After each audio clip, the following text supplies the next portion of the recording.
ETF index mutual funds నేర్చుకుని stock మార్కెట్లో రాణించాలనుకుంటున్నారా? వెంటనే ఈ నెంబర్కి కాల్ చేయండి. Welcome to our channel. ఈ రోజు మనతో పాటు రమగారు ఉన్నారు. నమస్తే రమగారు. నమస్తే జయ. రమగారు, ఈరోజు ఒక సరదా స్టోరీ కావాలండి. మీకు ప్రతి వారం చెప్తూనే ఉన్నాం సరదా స్టోరీ. మోతాదు ఇంకొంచెం పెంచండి రమగారు. మొన్న ఒక కాకరకాయ కూర కథ చెప్పుకున్నాం కదా. ఒక ఆవిడ నాకు ఫోన్ చేశారు. అమ్మాయి కథలో కోడలు గుండ్రాయి పెట్టి అమ్మవారిని బెదిరించింది. అత్తగారిని కూడా బెదిరిస్తే బాగుండేది కదంటే, ఏ గుండ్రాయి పెట్టో, పచ్చడి బండ పెట్టో, రోకల బండ పెట్టో, మంచి లైన్ లో ఉండేది కదా అత్తగారంటే. నవ్వొచ్చింది. ఎలా ఆలోచిస్తారు ప్రజలని. ఆ రోజులు అత్తగారికి వాళ్ళని ఎదిరించే రోజులు కావు బహుశా. మనం ఇలాంటి కథలు, ఈ చందమామ కథల్లో వాటిలలో చూస్తూ ఉంటాం. అయితే అలాంటిదే ఒక స్టోరీ చెప్తాం. ఒక అత్తగారు కోడలు ఒక ఊళ్ళో ఉండేవారు. ఈ అత్తగారు కూడా కొద్దిగా పిసినారు. అంటే మరి పిసినాడుతనం అంటే ఆటే ఖర్చు పెట్టకుండా తేలికపాటి కూరలు వండుకోవటం, డబ్బులు ఖర్చు పెట్టకుండా ఉండాలనే రోజులను, ఆ రోజులు కూడా అలా పొదపరిగా ఉండే రోజులు. అయితే ఆవిడ ఏం చేసేదంటే, కొడుకు బాగా కష్టపడి పనిచేస్తాడు కాబట్టి వాడికేమో తెల్లన్నం, వరి బియ్యం అని ఉండేది. అక్కడి నుంచి ఓ కూర పులుసో ఏదో చేసేది. ఆవిడ ఏంటంటే కారంగా వర్రగా చేయకుండా చప్పగా చేసేది కూరలు. వరన్నంలోకి కారంగా వేసామనుకోండి, ఎర్రటి పచ్చళ్ళు వేసుకుంటే మండిపోతుంది. అందుకని కొంచెం చప్పటి కూరలు చేసేది. కోడలికేమో జొన్న అన్నం పెట్టేది. ఎందుకంటే కోడలు బలంగా రేపొద్దున పిల్లల్ని కనాలి, పని చేయాలి, ఎంత పని చేయాలి. అందుకని జొన్న అన్నం తింటే బాగా బలం వస్తుందని జొన్న అన్నం పెట్టేది. ఈ జొన్న అన్నంలోకి ఏంటంటే అది చప్పగా ఉంటుంది, తీపిగా ఉండదు. వరన్నంలాగా తీయగా ఉండదు, జొన్న చప్పగా ఉంటుంది. అందులోకి కారం, పచ్చిమిర్చి, ఎండుమిర్చి అలాంటివి తగిలితేనే రుచిగా ఉంటుంది. కొంచెం ఆ మాత్రం తినగలుగుతారు. ఆవిడ ఈ చప్పకూరే పులుసే వేసి పెట్టేది కోడలికి. అది తినలేకపోయేది ఆ పిల్ల. అయితే ఏమైందంటే, ఒకసారి ఓ రోజు సాయంకాలం ఈ అమ్మాయిని చెరువు దగ్గరికి కాపలాకి వెళ్ళమన్నారు. చెరువు పక్కన వాళ్ళకు ఒక చిన్న చేనేదో ఉంది. ఉంటే ఏంటంటే ఆ చెరువు పక్కన గంగానమ్మ గుడి ఉంది ఆ ఊరిది. మామూలుగా గంగానమ్మ అంటే విగ్రహాలు అవి ఏమి ఉండవు. అక్కడ ఒక రోలు, ఓ పత్రము ఉండేవి. గంగానమ్మ రోలు, గంగానమ్మ పత్రం అనేవాళ్ళు. ఊరి వాళ్ళు ఏదైనా పెద్ద పెద్ద పచ్చళ్ళు చేసుకుంటే వెళ్ళి ఆ రోట్లో రుబ్బుకునేవాళ్ళు. ఆ చెరువు పక్కన ఉన్న రోట్లో రుబ్బుకుంటారు. పండగలప్పుడు దానికే పసుపు బొట్టు పెట్టి గంగానమ్మగా పూజ చేస్తారు. మన దగ్గర కూడా అలాంటి విధానం ఉండ్రాళ్ళకి పెట్టుకుంటాం. అవును. అయితే ఈ పెళ్ళి ఏం చేసింది, సాయంకాలం కొద్దిగా చీకటి పడుతుండగా చెరువు దగ్గరికి వెళ్ళింది. వెళ్తూ ఏం చేసిందంటే, ఓ అంత పెసరపప్పుని చెంగును మూట కట్టుకుని నిమ్మ చెట్లు ఏవో ఉన్నాయి వాళ్ళ తోటలో. వాళ్ళు అమ్మాయి వెళ్ళింది తోటేనమాట. సరే పెసరపప్పుని మూట కట్టుకుంది. అత్తగారంది, చీకటి పడకుండా అన్నం తినేసేయి, చీకటి పడి జొన్న అన్నం తింటే అరగదు, పెందరాళి అన్నం తినేసేయి, 9 గంటల దాకా ఉండు, అబ్బాయి ఇచ్చి నిన్ను తీసుకొస్తాడని చెప్పింది. సరే 5:30 అలా అయ్యింది. ఈ పిల్ల ఏం చేసింది, వెళ్ళింది కదా, వెళ్తూ ఏం చేసింది, చెంగుని మూట కట్టుకుంది కదా, ఆ చెంగుని నీళ్ల తొట్టులో ముంచింది. అంటే పెసరపప్పుని తడిపిందనమాట. పెసరపప్పు కొంచెం నానుతుంది తడికి. మెల్లిగా చెరువు వైపుకి వెళ్ళిపోయింది. అత్తగారు మొగుడు ఇంకెక్కడున్నాడో వీళ్ళింటో ఉన్నారు. అక్కడికి వెళ్ళి కూర్చున్నాక పెళ్ళి ఏం చేసింది, సరే వచ్చేటప్పుడే చిన్న పొన్న వస్తువులు మూట కట్టుకుని తెచ్చుకుంది. ఏం తెచ్చింది, పెసరపప్పు నానబెట్టేసింది కదా కొంగునున్నది, ఒక 4-5 ఎండుమిరపకాయలు బొడ్లో దోపుకుంది. చీర పక్కన పెట్టి దోపేసుకుంది. చిన్న ఇంగు ముక్క, కాస్త ఇంత జీలకర్ర తెచ్చుకుంది. పచ్చడి నూరుకుంది కనమాట. సరే ఏం చేసింది, ఈ చెరువు పక్కన ఏదో పిట్టల్ని వాటిని వడిసెలు విసిరి కొట్టింది. అక్కడి నుంచి ఈ గంగానమ్మదే రోలు ఉంది కదా, అక్కడ కూర్చుని పచ్చడి రుబ్బుకోవటం మొదలుపెట్టింది. ఈ పెసరపప్పు తీసి, కటిక పెసరపప్పు పచ్చడి అంటారు. కొద్దిగా నానిన పెసరపప్పుతోటి పచ్చడి నూరుకుంటారు. ఎర్రగా కారంగా బాగుంటుందన్నమాట. అందులో ఒక ఇంగువ, కాస్త ఉప్పు అవి వేసుకోవాలి. అన్నీ తెచ్చుకుంది వస్తువులు. అత్తగారికి తెలియకుండా మధ్యాహ్నం నుంచి జాగ్రత్తగా చిన్న పొన్న పొట్లాలు కట్టి నడుం చుట్టూతో దొప్పుకుని తెచ్చుకుంది. పెసరపప్పును అంత పెసరపప్పు మాత్రం మూట కట్టింది అనమాట కొంగున. సరే ఏమైంది, ఆ ఊరి రాజుగారు ఆ దారి వెంబడే వస్తున్నాడు. వస్తూ చెరువు దగ్గర మంచినీళ్ళు తాగడానికి దిగితే ఈ పిల్ల రోట్లో ఏదో రుబ్బుతోంది. సరే చూస్తున్నాడు. చీకటి వేళ ఎవ్వరూ లేకుండా ఒక ఆడకూతురు కూర్చుని పప్పు రుబ్బుకుంటుంటే, ఏమిట్రా ఇది అని చూస్తారా, అదేదో వింతగా కనపడింది ఆయనకి దృశ్యం. సరే చూస్తుంటే ఏం చేసింది, ఈ పిల్ల రొంటి నుంచి ఇది ఇంగు తీసి వేసి నలిపింది. కాస్త రుబ్బేసరికల్లా ఇంగు గుమాయిస్తూ వాసన వస్తుంది కదా, వాసన వచ్చేసరికల్లా రాజుగారికి భలే బాగుంది వాసన అని ఆ అమ్మాయి దగ్గరికి వెళ్ళాడు. అమ్మాయి ఏమిటమ్మా చీకట్లో కూర్చుని రుబ్బుతున్నావు, నువ్వెవరు ఏమిటని అడిగితే, పలానా వాళ్ళ కోడలనండి, చెరువు పక్కన ఉన్న చెలవకి కాపలా వచ్చాను, పక్కన చేనుంది దానికి కాపలా కోసం వచ్చాను, అన్నంలో కోసం అని పెసరపప్పు పచ్చడి రుబ్బుకుంటున్నానండి.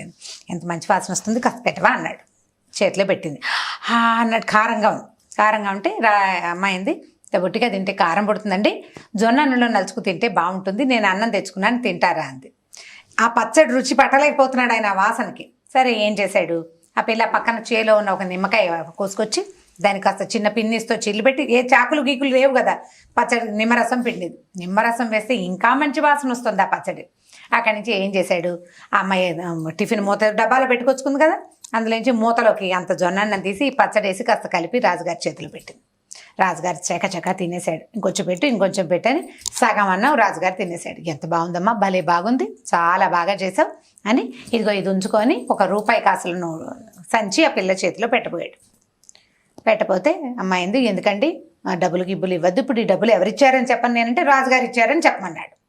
రాజుగారు ఇచ్చారంటే రాజుగారు డబ్బులు ఇవ్వడానికి నువ్వేం చేసావని అడగదా మా అత్త, అడుగుతుంది. అడిగితే ఏం చెప్పాలి, చెప్పు అన్నం పెట్టానని చెప్పు అన్నాడు. మరి మీరు జొన్న అన్నం తిన్నారని ఊరంతా ప్రచారం అవుతుంది, మీకు ఓకేనా? రాజుగారు నాలుగు కరుక్కున్నాడు. ఏంటంటే రాజులు వాళ్ళు జొన్న అన్నాలు తినకూడదు, ఓకే, పరువు తక్కువ.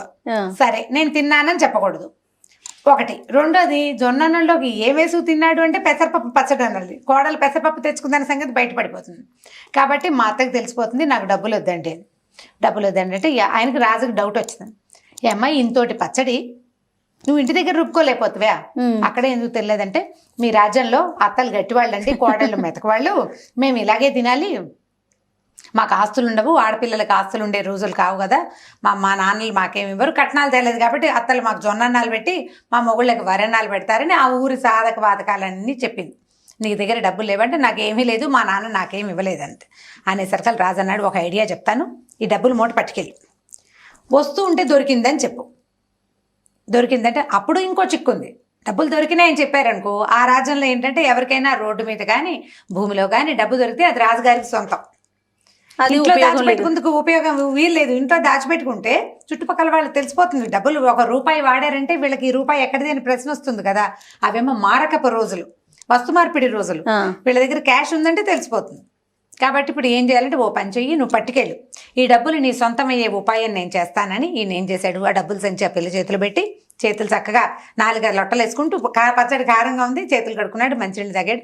వెళ్ళిపోతూ గ్రామాధికారి దగ్గరికి వెళ్ళి, ఇవాళ నేను దారిలో వస్తూ ఎక్కడో డబ్బులు సంచి పోగొట్టుకున్నాను, పోతే పోయిందనుకున్నా, ఇవాళ మా అమ్మ పుట్టినరోజు, ఎవరికైనా దొరికితే అది వాళ్ళకే ఇచ్చేద్దాం అనుకున్నా, కాబట్టి ఈ సంచి ఎవరైనా డబ్బు సంచి నా సంచి పట్టుకొస్తే ఆ సంచి వాళ్ళకే సొంతం, సరేనండి ఆ కుటుంబానికే అని రాసుకుంటానండి అన్నాడు. కుటుంబానికి కాదు, ఏ మనిషి ఆ సంచి తెస్తే అది ఆ మనిషికే సొంతం అని రాసుకోమన్నాడు రాజు.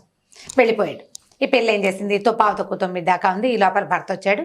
ఆ సంచి జాగ్రత్తగా చేత్తో పుచ్చుకొని భర్తకు చూపించింది, ఈ డబ్బులు దొరికినాయి నీ ఇక్కడికి వస్తుంటేను. సరే ఇతను అన్నాడు, గ్రామాధికారి దగ్గరికి వెళ్ళి ఇచ్చేద్దాము, రేపు పొద్దున ఎవరికైనా తెలిస్తే కష్టం అన్నాడు. ఇంటికి వెళ్తే అత్తగారు ఒప్పుకోలేదు, కానీ గ్రామాధికారి భయం అందరికీ ఉంది. సరే ఏమైంది, చీకటి పడ్డాక 10 గంటలకి డబ్బులు పుచ్చుకుని వెళ్ళారు. వెళ్తే ఈ సంచి చూడగానే అతను గుర్తుపట్టి, రాజుగారు సంచి పోగొట్టుకున్నాడు, ఈ సంచి ఎవరు తెస్తే వాళ్ళకే సొంతం అని చెప్పాడు, కాబట్టి ఈ డబ్బులు ఈ అమ్మాయివి, అత్తగారివి, కుటుంబానివి కాదు, ఆ పిల్ల ఆస్తి అనమాట. ఆ డబ్బులు చేతిలో పెట్టారు. పెట్టేసరికల్లా వెనక్కి తెచ్చుకుంది. అత్తగారు 2వ రోజు నుంచి కోడలు, దాని దగ్గర డబ్బులున్న వాళ్ళ గొప్పతనం వేరేగా ఉంటుంది కదా, అప్పటిదాకా అణిగిమణిగుండేది, నా డబ్బులు ఉన్నాయి కదా అండం మొదలుపెట్టింది. 4 రోజులు చూసేసరికి అత్తగారికి ఏమనిపించిందంటే, ఇంతోటి కోడలు మనకి దొరకపోతుందా, ఈ కోడల్ని వదిలించుకోవాలి అనిపించేసింది ఆవిడకి. కోడల్ని వదిలించేసుకుంటే దాని డబ్బులన్నీ మనవే. ఎలా వదిలించుకోవాలి, కొడుకు ఏం చెప్పిందంటే, ఒరే దీనికి డబ్బు పిచ్చి పట్టేసింది చూసావా, అన్నిటికీ మాటకు ముందు నా డబ్బులు అంటుంది, మాటకు వెనక నా డబ్బులు అంటుంది, కాబట్టి ఈ కోడల్ని వదిలించుకోవాలి ఎలాగైనా. ఏం చేద్దామే అమ్మ అన్నాడు. నీ ఇష్టం, అంతా అమ్మ ఇష్టమే, వాడు అమ్మకి లొంగిపోయి ఉంటాడు, పెళ్ళమంటే ఇష్టమే వాడికి, కానీ అమ్మకి లొంగి ఉంటాడు. అమ్మ అంది, ఓ పని చేస్తానరా, నేను దీన్ని రాత్రి బాగా తొందరగా నిద్రపుచ్చేస్తానంటే పడుకోబెట్టేస్తాము, తీసుకెళ్ళి శ్మశానంలో పక్కన చాప చుట్టూ సహా తీసుకెళ్ళి అక్కడ పెట్టి అంటించేద్దాం, చచ్చిపోతుంది, పుట్టింటికి వెళ్ళిందని చెప్దాం, డబ్బులు మనం దాచేసుకుందాం అనుకున్నారు. ఓ రోజు ఏం చేసింది, పొద్దున్న నుంచి సాయంత్రం దాకా పని చేయించింది పిల్లతోటి, ఎక్కడ కూర్చొనివ్వలే. అమ్మాయి బాగా అలసిపోతే సాయంకాలం ఆవిడ ఏం చేసింది, అంత పెసరపప్పు చారు, ఇంత పెసరపప్పు పచ్చడి చేసింది. ఆ పిల్లకి ఇష్టం అవి 2 చేసి ఒక చిటికెడంత నల్ల మందు కలిపింది అందులో. పెందరాళే అన్నం తినగానే అది కళ్ళు మూసిపోతుంది. నల్ల మందు పడేసరికల్లా కొత్తగా వేసుకున్న వాళ్ళకి తూగుతూ ఉంటారనమాట. నిద్ర వస్తుంది, నీకు పగలల్లా రెస్ట్ లేదు కదా, పడుకో అని ఆ పిల్లని చాపేసి పడుకోబెట్టింది. పడుకోబెట్టేసరికల్లా పిల్ల నిద్రపోయింది. నిద్రపోగానే వీళ్ళిద్దరు ఏం చేశారు, చీకటి మాట దాన్ని ఇంకో చాపలకు దొర్లిచ్చి చుట్టేసి అమ్మ పక్కన కొడుకో పక్కన మోసుకుంటూ శ్మశానానికి తీసుకుపోయారు. ఊరికి బాగా దూరంగా ఉంటుందన్నమాట. అక్కడ దాన్ని కింద పెట్టి వెలిగిద్దామని చూశారు. వెలిగించడానికి వీళ్ళు అగ్గిపుల్లలు తెచ్చుకోవాలి. అగ్గిపెట్టె కావద్దు. సరే వాడు కొడుకున్నాడు, అమ్మ నువ్వు ఇక్కడే ఉండవే, నేను వెళ్ళి అగ్గిపెట్టె తెస్తాను అన్నాడు. అనేసరికల్లా అత్తగారు అంది, ఒరే నాకు భయం రా, ఇక్కడ చీకట్లో ఇది ఏం చేస్తుంది, తెలివి తప్పి పడుంది, పద మన ఇద్దరం వెళ్దాం ఒకళ్ళకొకళ్ళని తోడని ఆ పిల్లని అక్కడే వదిలిపెట్టి కొడుకు తల్లి ఇద్దరు కలిసి ఇంటికి పోయారు. ఓ అంత నూనె తెచ్చారు, ఓ ఇంత నిప్పు పెట్టి తెచ్చుకోవడానికి వెళ్ళారు వాళ్ళు. ఈ పిల్లకి ఏమైంది, బాగా చీకటి, రాత్రి 11 గంటలు అయిపోయింది. శ్మశానం అనేసరికి ఊరికి దూరంగా ఉందా, చెట్లు అవి ఉన్నాయి, చల్లటి గాలి ఇస్తుంది. కాసేపటికి నిద్దట్లోనే చలేసింది. మన నిద్దట్లో చలేస్తే ఏం చేస్తాం, లేచి ఏం కూర్చోం, కాళ్ళ దగ్గర ఏమున్నాయో తడివి దుప్పట్లు లాక్కోవడానికి ట్రై చేస్తాం కదా. అది కాదు, అటు ఇటు కాళ్ళు కదిపేసరికల్లా చుట్టేసి ఉన్నానని దానికి అర్థమైంది.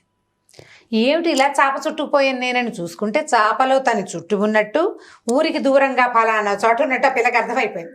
అప్పుడు లేచి అమ్మ బాబోయ్ వీళ్ళు నన్ను ఏదో చేయబోతున్నారని ఏం చేసింది, అక్కడ కాస్త కనువెలుగ్గా కనపడుతోంది. ఇంత ఈత మొద్దులు ఉంటాయి, ఈత చెట్లు ఉంటాయి కదా, వాటిని నరికేస్తారు. నరికితే ఇంత లాగ్జల్ అంటే ఈత మొద్దు అంటారు. ఆ మొద్దును ఒకదాన్ని చాపలో చుట్టేసేసి తను పోయి ఆ నిద్రగా నేరు చెట్టు పక్కన దాక్కుంది చీకట్లోనే. మరి తెంపడతానే ఉంది దానికి. అక్కడ దాకా వచ్చాక భయపడితే కుదరదు కదా. వీళ్ళు ఏం చేశారు, అమ్మ కొడుకు ఇద్దరు వచ్చారు, తెచ్చి నూనె దాని మీద పోసి అంటించారు. ఈ అంటించేసరికల్లా ఈ పిల్లకి ముక్కుకి చెవికి ఆభరణాలు ఉన్నాయి, మెరుస్తూ ఉంటాయి చీకట్లో. మంట వచ్చేసరికల్లా దగదగలాడతాయి కదా. గబగబా ఏం చేసింది, ఇది మట్టిలో చేతులు ఇట్లా ఇట్లా తడివి మొహానికి చెవులకి అన్నిటికీ మట్టి రాసేసుకుంది, వస్తువులు మెరవకుండా రాసేసుకుని మెల్లిగా అలాగా చీర చెంగు దొప్పుని చెట్టెక్కి కూర్చుంది. నిద్రగా నేరు చెట్టెక్కేసి వీళ్ళు తగలబడ్డం చూసి అమ్మ కొడుకు ఇద్దరింటికి వెళ్ళిపోయారు. చెట్టు మీద కూర్చుంది కదా, కూర్చుని ఆలోచిస్తుంది, దేవుటి నా పరిస్థితి ఇలా అయింది, రాజుగారికి అన్నం పెట్టిన ఫలితం అంతా పోయింది, డబ్బులేమో వీళ్ళు నొక్కేశారు, ఇప్పుడు ఎటు కాకుండా నేను చెట్టు మీద చేరాను, నా మొహంలాగా ఏం చేయాలో తెలియటం లేదని ఆ పడుకుంది. కునికిపాట్లు వస్తున్నాయి, నల్ల మంది ఒకటి వేసుకుని తినేస్తుంది కదా, అట్లా నిద్రమూతగానే ఉంది. కాస్త ఆలోచిస్తుంది, మధ్యలో తెలివి తప్పి నిద్ర వస్తుంది. ఇంతలో ఏమైంది, ఊరికి దూరంగా ఉంది కదా, ఆ ఊళ్ళో నుంచి కొంతమంది దొంగలు ఈ శ్మశానం దగ్గరకు వచ్చారు, ఒక 5-6. వాళ్ళు ఏం చేశారు, డబ్బులు తెచ్చుకుని చెట్టు కింద కూర్చుని పంచుకుంటున్నారు. వాళ్ళకి వెలుగేమిటి, ఈ పిల్లని తగలెట్టుతున్నాం అనుకుని ఈత ముద్దను వెలిగించారు కదా, అది మండుతూ ఉంటుంది కణకణలాడుతూ. అమ్మ కొడుకు నుంచుంటే వాళ్ళకి అర్థమయ్యేది శవంకాలిన వాసన బాగుండదని వాళ్ళ ఇంటికి వెళ్ళిపోయారు. ఆ మంట వెలుగులో వీళ్ళు డబ్బులు పంచుకుంటున్నారు. ఈ పైన కూర్చుని కునికిపాట్లు పడుతున్న పిల్ల ఎప్పుడో పట్టు తప్పి దబేయమని వాళ్ళ మీద పడేసరికి వాళ్ళు కంగారు పడి చచ్చి, ఈ కనపడ్డదేమో దీని మొహం నిండా మట్టి ఉంది, మనిషిలాగా వాళ్ళకి తోచలేదు. చీకటి మాట రాత్రి 1 గంటకో 2 గంటకో చెట్టు మీద నుంచి ఒకటి దూకింది, దాని మొహం నిండా మసి. అక్కడి నుంచి ఏమైంది, వాళ్ళు కాస్త బెదిరిపోయి, ఓరు నాయను ఇదేదో అమ్మవారల్లే ఉంది, అమ్మవారంటే ఇదే ఏదో దూకింది మీదకి అని చెప్పేసి పారిపోయారు. పారిపోతే పిల్ల చూసుకుంది, కిందేవో చక్కగా డబ్బులు గిబ్బులు కనపడుతున్నాయి. తెల్లారేదాకా చెట్టు మొదట్లో పడుకుని నిద్రపోయింది. తెల్లవారిన తర్వాత అక్కడ మిగిలిన వస్తువులు డబ్బులు కనపడ్డాయి. వాటిని మెల్లిగా 2 మూట కట్టుకుని ఇంటి వైపుకి నడిచొచ్చింది. ఇంటికి నడిచి వచ్చేసరికి మొహం నిండా మట్టి ఉందన్న ఇంగితం లేదు దానికి. తలుపు కొట్టితే అమ్మ కొడుకు తలుపు తీసి తెల్లబోయారు. అమ్మో బ్రహ్మరాక్షస అయిపోయింది, కోడలు చచ్చిపోయి అది వచ్చేసింది మన మీదకని తలుపేసేసారు వాళ్ళు. వేసేస్తే ఇది అరిచొచ్చి కేకలు పెట్టింది, అత్తయ్య తలుపుతీ, అత్తయ్య నేనే వచ్చాను అత్తయ్య అంటే, అదేమిటి వీళ్ళకి అర్థం కాలేదు, చంపేసాం ఇది వచ్చేసింది. భయపడితే, మీరు భయపడకండి, నేనేం రాక్షసుని కాను, మనిషినే, స్వర్గానికి వెళ్ళి తిరిగి వస్తున్నాను, తలుపు తీయండి అంది. అనేసరికి వాళ్ళు ఏం చేశారు, సరే ఇదేదో బాగానే ఉందని తీశారు తలుపు. మొహం కడుక్కుంది, ఈ లోపల పళ్ళు తోకుంది, మొహం కడుక్కుంది, లోపలికి వచ్చి కూర్చుంది. అత్తయ్య తినడానికి ఏమైనా పెట్టవా, చాలా దూరం నడిచాను నేను. అది ఎక్కడికి నడిచావే, శ్మశానం నుంచి ఇంటికి రావడానికి. ఏందో శ్మశానం కాదు అత్తయ్య, నేను స్వర్గం నుంచి నడిచిస్తున్నాను, నేను రాత్రి మీరు నన్ను తగలెట్టారా, స్వర్గానికి వెళ్ళిపోయాను, మామయ్య కనిపించాడు నాకని చెప్పి. మామయ్య కనిపించాడు, ఈ లోపల డబ్బులు దాచుకొచ్చుకుందిగా, ఆ డబ్బులు నగలు అన్నీ చూపించేసరికి వాళ్ళు తెల్లబోయారు. ఇవన్నీ ఎక్కడమంటే మామయ్య గారు స్వర్గంలో ఉన్నారు, నాకు అన్నీ ఇచ్చారు, అక్కడ చక్కగా రంభ, ఊరసి, మేనక, తిలోత్తమ ఇలా 3 మంది డాన్సర్లు ఉన్నారు, వాళ్ళందరితోటి చక్కగా మామయ్య గారు ఎంజాయ్ చేస్తున్నారు. నేను వెళ్తే ఆయన ఇక్కడ ఉండగా ఎలా ఉంటే సన్నగా ఇలకట్టుకుని ఉండేవాడా, స్వర్గంలో బాగా తిని నున్నగా అయ్యాడు. నేను కూడా రాత్రి వాళ్ళ దగ్గర చక్కగా అవి ఇవి పళ్ళు అవి తిన్నాను, నడకెక్కువైంది, కానీ ఇవన్నీ ఇమ్మన్నారు, మీ అత్తను చూసి ఎన్నాళ్ళు అయిందే అన్నాడు మామయ్య అని చెప్పింది. చెప్పేసరికి నమ్మేశారు వీళ్ళు, ఎందుకంటే వీళ్ళు అంటించారు కదా. అక్కడి నుంచి ఈవిడికి డౌట్ రావటం మొదలెట్టింది, ఇదేమిటి మొగుడు ఇక్కడ ఉండగా ఎవరిని కన్నెత్తి చూసేవాడు కాదు, చచ్చి స్వర్గానికి వెళ్ళాక రమ్మతో వాళ్ళతో కబుర్లు చెప్తున్నాడు ఏం పాడు. అక్కడి నుంచి దాన్ని స్వర్గం కబుర్లు అడగడం మొదలెట్టింది కోడల్ని. బాగుందా, అక్కడ ఎలా ఉంది, కుర్చీలు ఉన్నాయా, మంచాలు ఉన్నాయా, మీ మామగారు ఎక్కడున్నాడు, వాళ్ళంతా ఎక్కడ ఉంటారు, ఇంకా మనుషులు ఎవరున్నారంటే 3 మంది ఉన్నారు, మామయ్య నేను బోల్ కబుర్లు చెప్పుకున్నాం, ఆయన మిమ్మల్ని చూడాలని చాలా ఇదవుతున్నాడు అత్తయ్య, వెళ్తావో వెళ్ళవో నీ ఇష్టం, కానీ మీ అత్తని కూడా తీసుకురావే అమ్మాయి అని అడిగాడు, వెళ్తావో వెళ్ళవో నీ ఇష్టం. మరి రోజు 4-5 రోజులు నీ ఇష్టం అంట మొదలెట్టింది. ఈవిడికి ఓ పక్కన మొగుడిని చూద్దామని ఉంది, ఆయన అక్కడ ఏం పువ్వులు పూయించేస్తున్నాడు అని డౌట్గా ఉంది. అక్కడి నుంచి ఏమంది ఓ రోజు కొడుకుతోటి, ఒరే ఎలాగైనా ఇది వెళ్ళొచ్చింది, నన్ను కూడా అక్కడికి పంపించండి రా, 2 రోజులు వెళ్ళి మీ నాన్నని చూసొస్తాను, స్వర్గానికి వెళ్ళొచ్చేసింది కదా కోడలు మరి, అందుకని నన్ను కూడా పంపించరా అని అడగటం మొదలెట్టింది. కొడుకు అన్నాడు, ఏమోనే అమ్మా నువ్వు సరిగ్గా వస్తావో రావంటే, ఎందుకు రాను, అది రాలా, ఆ మాత్రం తెలివితేటలు నాకు లేవు, నేను వస్తాను రాను. అక్కడి నుంచి వీళ్ళు ఏం చేశారు, సరేనని ముందు దానికి ముందు నల్లమంది వేసుకోవాలి, అన్నం పెట్టారు, నల్లమంది వేసి తీసుకెళ్లి అంటించేశారు. మరి స్వర్గానికి వెళ్తానంటోంది కదా. కొడుకు ఏమర్థం అవుతుంది, వాళ్ళ అమ్మాయి ఏదంటే అదే వాడు, రెండో మాట వాడికి లేదు. చాలా మంది ఉన్నారు అలాంటి కొడుకులు ఇప్పటికి కూడా, ఇప్పటికీను. తీసుకెళ్ళి అంటించారు. అంటిస్తే 2 రోజులైంది, ఏమిటి మా అమ్మ రావట్లేదు అంటాడు వాడు భర్త. అతను అడుగుతున్నాడు అనమాట, మా అమ్మ ఏమిటి 2 రోజులైనా రాదు, 4 రోజులైనా రాదు, ఏమోలే ఆయన వదిలిపెట్టి రాలేకపోతుందో ఏమిటో, కాదే ఇక్కడ గొడ్డు గోదా, ఆవిడేమిటి వెళ్ళేటప్పుడు ఆవు ఈనమోపు మీద ఉంది, ఆవి నాటికి వచ్చేస్తాను జున్ను తినడం కోసం అని చెప్పింది, ఆవినింది జున్ను అయ్యింది, తెరపిన పడ్డాయి, అయ్యేవి లేవు, పాలు మామూలుగానే ఇచ్చేస్తుంది, ఆవు జున్ను పాలు అయిపోయినాయి, అయినా అత్తగారు రాల. అత్తగారు రాపోయేసరికి కొడుకు ఒక 15-20 రోజులు అయ్యేసరికి డౌట్ వచ్చేసింది, మా అమ్మ ఏమిటి అక్కడే ఉండిపోయిందా, నేను ఏం చేయాలి. ఆయన సర్కల్ అమ్మాయి ఏం చేసిందంటే తాపీగా మొగుడిని కూర్చోబెట్టి సాంగంగా జరిగిందంతా చెప్పింది. మీరు నన్ను ఇది చేయబోయారు, ఇప్పుడు మీ అమ్మ వెళ్ళిపోతే నీకు నొప్పి తెలుస్తోంది, నేను తిరిగి రాకపోతే నీకు తెలిసేదే, రాజుగారు ఇచ్చిన డబ్బులు నువ్వే నువ్వు మీరే తీసేసుకుని, నేను రోడ్డు నుంచి పట్టుకొచ్చిన డబ్బులు కూడా మీరే తీసేసుకోవాలని మీ ఉద్దేశము అని భర్తకి బాగా అర్థమయ్యేలాగా చెప్పింది. బ్రెయిన్ వాష్ చేసింది అనమాట. చేసేసరికి వాడు ఏమంటే సరే కానీలే, మా అమ్మ తిరిగి రాపోయినా మా నాన్న దగ్గరే ఉందని స్థిమితంగా ఊరుకున్నాడు. ఈ అమ్మాయి హాయిగా అంతకుముందు రాజుగారు ఇచ్చిన డబ్బులు, ఇప్పుడు తను తెచ్చుకున్న డబ్బులతోటి చక్కగా పాల వ్యాపారం చేసుకుంటూ హాయిగా సంతోషంగా ఉంది భర్తతోటి. తర్వాత తన కోడళ్ళని ఆవిడెప్పుడు జొన్నన్నం పెట్టలేదన్నమాట. జొన్నన్నం తిన్న కోడళ్ళు తిరుగుబాటు చేస్తారని. అంటే బంతిలో బలపక్షం చేయకూడదు కదా జయ. బంతిలో బాలపక్షం చేస్తే ఎట్లా, వీళ్ళు చిన్నపిల్లలని పెట్టకుండా ఉండకూడదు. అందరు ఇప్పుడు నువ్వేం తింటున్నావో నీ పక్కన ఉన్న వాడికి కూడా అదే పెడితే వాడికి ఏం తేడా దృష్టి ఉండదు. నువ్వు సరిగ్గా చేయకపోతే వాళ్ళు నిన్ను ఏదైనా చెయ్యాలనుకుంటారు. అత్తగారులకు పాఠమే కదా ఇది, అత్తగారులకు గుణపాఠమే. ఊళ్ళో ఎవరు అత్తగారులు ఏం చేశారో మరి, చాలా ఉంటాయి ఇలాంటి కథలు, బోల్డ్ అని కనపడతాయి. చాలా బాగుంది. స్వర్గారోహణ పర్వం కథ బ్రహ్మాండంగా ఉంటుంది. ఫన్నీగా ఉంది రమ్మగారు, పిల్లలకు కూడా కొంచెం కామెడీగా నవ్వుకోవడానికి బాగుంటుంది. ఇలా చేయకూడదు ఇలా చేయొచ్చు అని చెప్పడానికి కూడా ఉపయోగపడుతుంది. రైట్ రమ్మగారు, ఇంకో స్టోరీతో మళ్ళీ కలుద్దాం. ఓకే జయ, థ్యాంక్ యూ అండి. ఈ వీడియో కనుక మీకు నచ్చినట్లయితే లైక్ చేయండి, షేర్ చేయండి, మరిన్ని వీడియోస్ కోసం మా ఛానల్ ని సబ్స్క్రైబ్ చేసుకోండి. సుమన్ టీవీలో మీ పర్సనల్ అండ్ బిజినెస్ ప్రమోషన్స్ కోసం కింది నెంబర్ కి కాంటాక్ట్ చేయండి.